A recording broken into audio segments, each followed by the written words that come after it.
Christmas lights were still on when I woke up.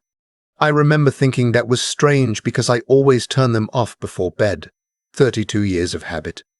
You raise kids in a house. You learn to check the lights, lock the doors, make sure the coffee maker is off.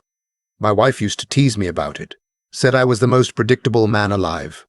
She passed 4 years ago. Breast cancer.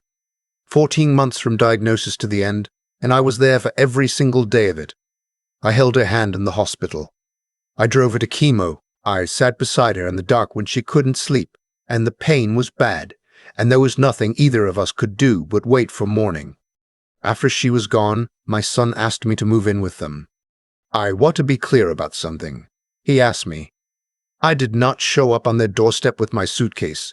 I did not guilt anyone into anything. My son called me on a Tuesday evening in March, 3 months after the funeral, and he said, "Dad, this house is too big for just us, and you're rattling around in that condo by yourself. Come live with us. We have the space. The kids would love it."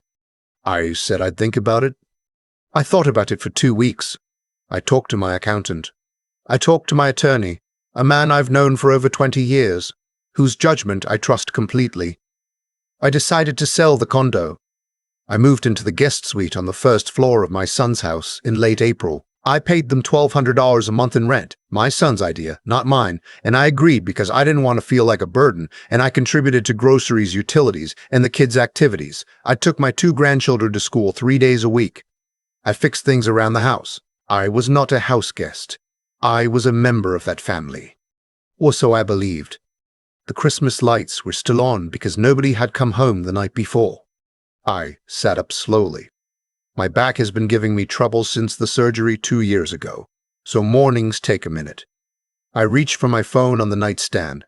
6:47 a.m., December 26th, the day after Christmas. No messages. I put on my robe and my slippers and walked out into the hallway.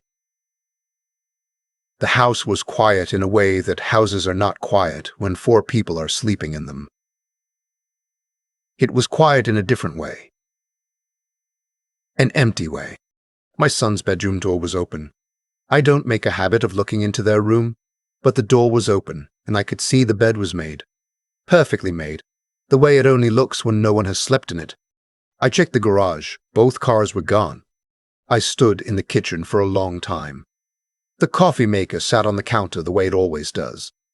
I turned it on out of habit, and while it was brewing, I walked through every room on the ground floor, and then I went upstairs. My grandchildren's rooms were tidy, too tidy. My granddaughter's stuffed rabbit, the one she takes everywhere, was not on her bed. That's when I knew. I poured my coffee and I sat down at the kitchen table and I looked at my phone. Nothing from my son, nothing from my daughter-in-law. I scrolled back through the last few days of messages, and I found what I was looking for without knowing I was looking for it. Christmas Eve, my daughter-in-law had mentioned that her sister lived in Scottsdale. Just mentioned it, the way you mention things that aren't supposed to mean anything.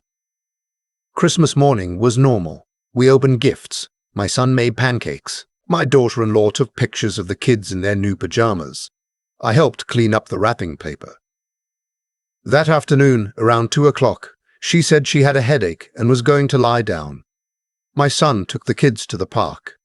I watched a game in the living room. By the time I went to bed at 10, I had not seen any of them for hours, and I told myself they were just tired. It was Christmas. Everyone is tired on Christmas. I sat at that kitchen table until 8 in the morning. Then I called my son. It went to voicemail. I called my daughter-in-law. Voicemail. I sent a text. I said, "Where are you? I woke up and the house is empty. Please call me." I finished my coffee. I made toast. I ate it standing at the counter because sitting at that table by myself felt like something I didn't want to do twice. Then I called my attorney. His name is Calvin. He answered on the second ring even though it was early, because that's the kind of man he is. I told him what I was looking at. He asked me 3 questions. He told me to sit tight, not to move anything, not to touch anything in the common areas of the house, and to call him back if I heard from my son before noon. I did not hear from my son before noon. What I did find when I went to check the mail at 10:30 was a notice tucked under the door of my suite. Not a formal legal document, nothing that official. A printed letter, folded in thirds, with my name written on the outside in my daughter-in-law's handwriting. I want to tell you that I braced myself before I opened it, that I had some premonition. I didn't. I genuinely did not know what was inside that envelope. Even after the empty house, even after the unmade beds and the missing rabbit, some part of me still could not construct the sentence that would explain what was actually happening. The letter said that they had decided to spend the new year at her sister's place in Arizona. It said that they needed some time as a family unit. That phrase, family unit, is the one that stuck, to reconnect and rest. It said that they hoped I would use the time to think about next steps and that when they returned around January 8th, it would probably be best for everyone if I had made arrangements to transition to a more independent living situation. I read it twice, then I set it on the kitchen counter and I called Calvin again. He was quiet for a moment after I finished reading it to him over the phone. Then he said, "Did you ever sign a formal lease?" I told him we had an informal agreement, verbal plus the monthly bank transfers. He asked if I'd made any capital improvements to the property. I had, actually. 6 months after I moved in, my son mentioned the back deck was rotting and they couldn't afford to replace it right now. I offered to pay for it. $12,000, hired a contractor, supervised the work myself. Never asked for anything in writing. It was my son's house. You don't ask your son for a receipt. Calvin said, "I'll make some calls, don't do anything yet." I hung up and I stood at the kitchen counter, and I looked at my daughter-in-law's letter for a long time. I'm going to be honest with you about what I felt in that moment, because I think people expect a man in my position to describe rage. That's the expected emotion. Fury, betrayal, the hot kind of anger that makes you want to throw something. What I actually felt was tired. Not sad, not afraid, just deeply, fundamentally tired of being surprised by things I should have seen coming.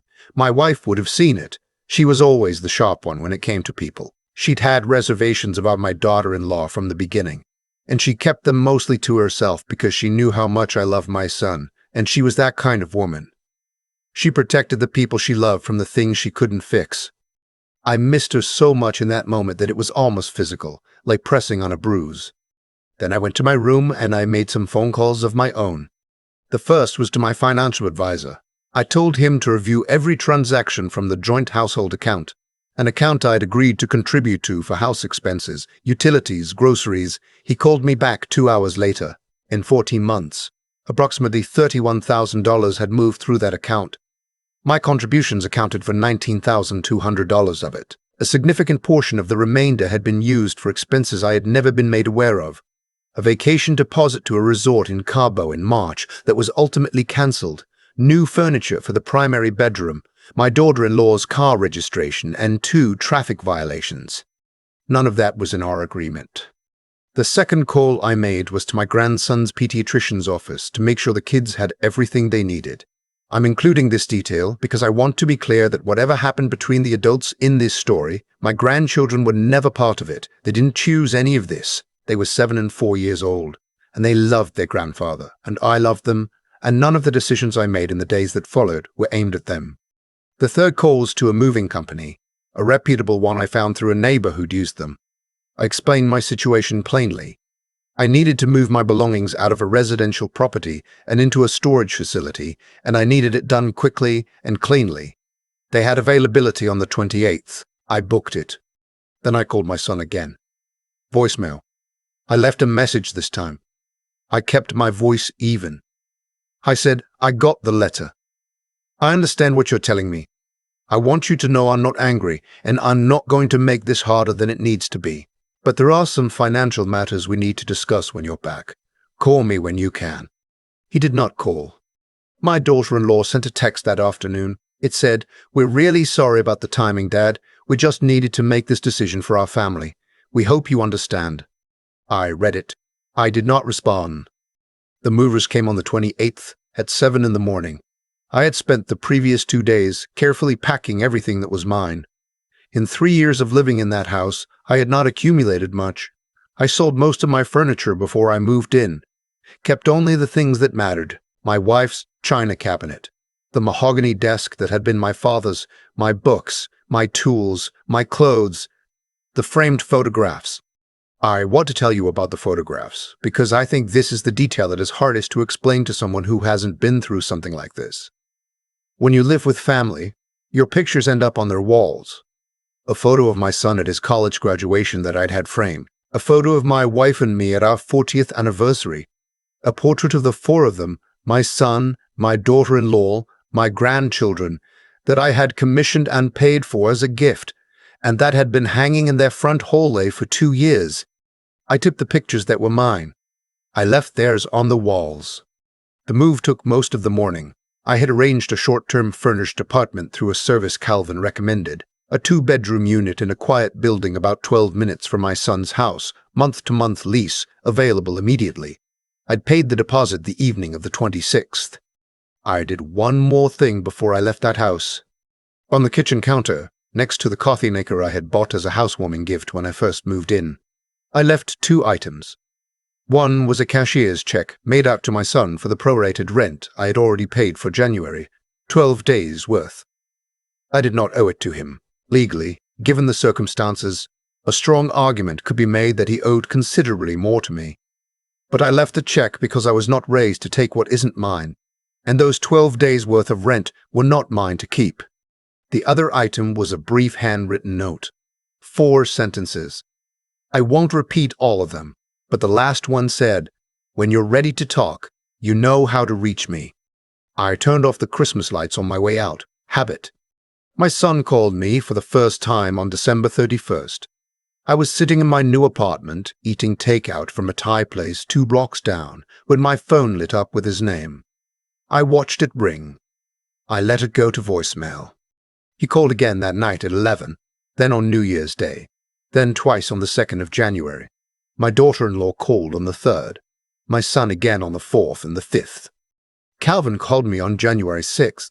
He had spoken with a colleague who specialized in housing and financial disputes. Given the circumstances, the verbal tenancy, the capital improvement I had funded, the irregular use of the household account, there were legitimate legal avenues available to me if I chose to pursue them. The deck renovation alone, $12,000 with receipts and contractor documentation, was something we could work with.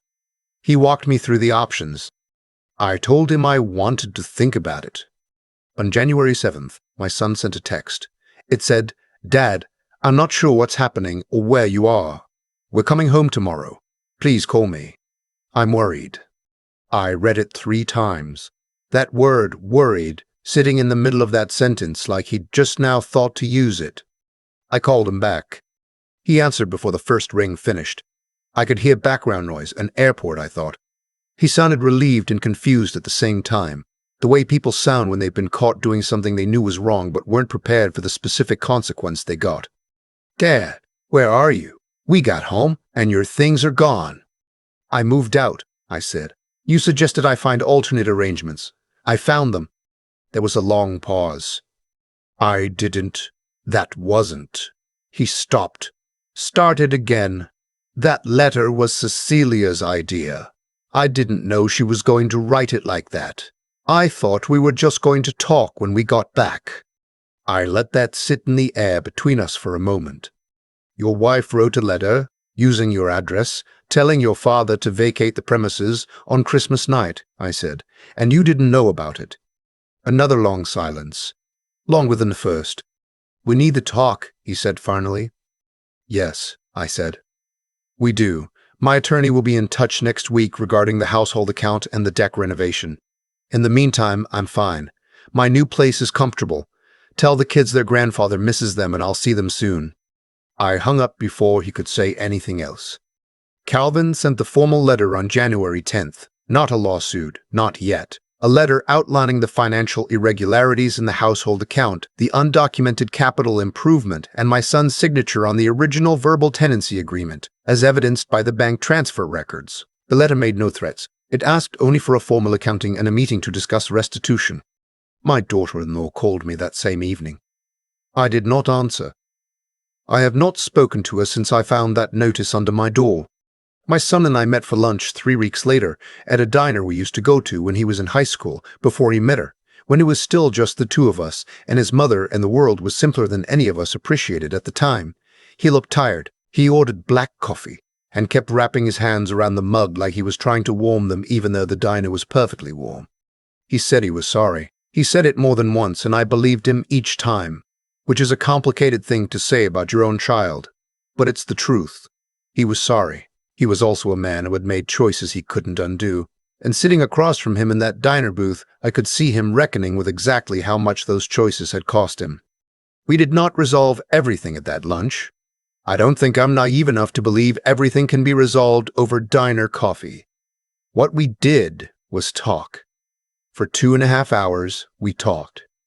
About his mother, about what it had cost me to move in with them and what I had expected and what I had received. About his wife, who I love like a daughter even now, even after all of this, because she is the mother of my grandchildren, and that is not a thing I know how to set down. About the money, which Calvin is handling with his characteristic precision and without my needing to be involved in every uncomfortable detail. Before we left, my son asked if I would come to his house for dinner the following Sunday. I said I'd think about it. I thought about it for 3 days. Then I said yes. The first dinner back was awkward in the specific way that things are awkward when everyone in the room knows the subtext.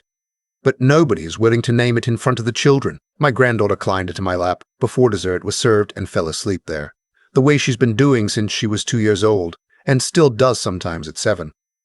My grandson showed me a Lego set he'd gotten for Christmas. The food was good. My daughter-in-law was careful and polite, and I was careful and polite, and I think we both understood that this was the beginning of a longer road, not the end of one. I drove back to my apartment that night and sat in the living room without turning on the TV. I am 67 years old. I have buried my parents and my wife. I have run a business, raised a son, watched decades turn over like pages. I know that families fracture, and that some fractures heal clean, and some leave a seam you can always feel when the weather changes. What I know with more certainty than almost anything else is this: the morning I woke up in that empty house and found that letter under my door, I had a choice. I could have let the grief of it swallow me. I could have raged at my son, at his wife, at the particular cruelty of being handed a notice to vacate on the night after Christmas by people who called me Dad. I could have folded the way people expect old men to fold. Instead, I made coffee. I called my attorney. I packed my own boxes.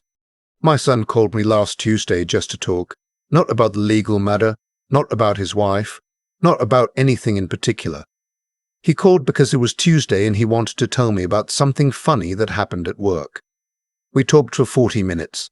Before he hung up, he said, "Love you, Dad." I said it back. There are some things I have learned that you hold on to even when you've had every reason to let them go. Not because it doesn't cost you anything. It costs you everything. But because some things are worth the price. I turned off the light and went to bed. The Christmas lights were still on when I walked out of that house for the last time, and I stopped at the door just long enough to flip the switch. 32 years of habit. You don't stop being who you are just because someone gave you a reason to. I've thought a lot about what actually happened in that house. Not the surface version, the one where a daughter-in-law writes a cold letter and a son looks the other way, but the version underneath it. The truth is that what unraveled wasn't just a living arrangement. It was a set of choices, made over time by everyone involved, including me. I chose to move in without a written agreement, because I trusted my son and didn't want the paperwork to feel like distrust. That was a generous impulse, and it was also naive. Those two things can be true at once. Generosity without clarity is not a virtue. It's an invitation for confusion, and sometimes for worse. What I did right, I think, was this. When the moment came, I did not let grief make the decisions for me. I sat at that kitchen table on the morning of December 26th, and I felt everything I was going to feel, and then I picked up the phone and called Calvin. That's not coldness. That's what my father would have called keeping your head. It's what I'd call, after 6 decades of living, the difference between reacting and responding. A reaction is what the emotion wants. A response is what the situation requires. I've had enough hard mornings in my life to know that the two are rarely the same thing. There's something else I've come to understand sitting in this apartment these past weeks. The financial irregularities, the account withdrawals, the way Cecilia's letter was slipped under my door like an eviction notice. None of that happened because she is a monster. It happened because nobody in that house, including my son, had developed a habit of honesty under pressure. It is easy to be decent when everything is comfortable. The test of a person's character is what they do when the comfortable thing and the right thing are not the same. My son failed that test on Christmas night. He knows it. I know it. And the fact that he is willing to sit across from me in a diner booth and reckon with it, that matters to me more than any of the money. I did not emerge from this without my own accounting to do. I should have had a written agreement. I should have asked questions about the household account earlier. I should have trusted my instincts the first time I noticed something felt slightly off, instead of telling myself I was being difficult. Wisdom is not something you arrive at once and keep forever. It is something you practice, and sometimes the practice costs you. What I want, if the story is useful to anyone, is not sympathy. I'm 67 years old and I am fine. What I want is for someone to hear this and think twice before assuming that love is enough to protect you from the need for clarity. It isn't.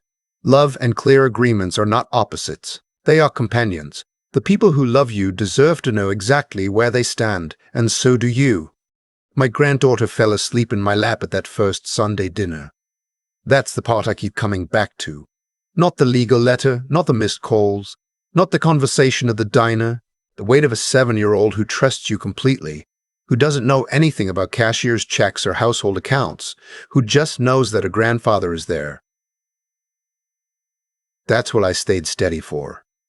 That's what it cost me not to fall apart. Some things are worth the price.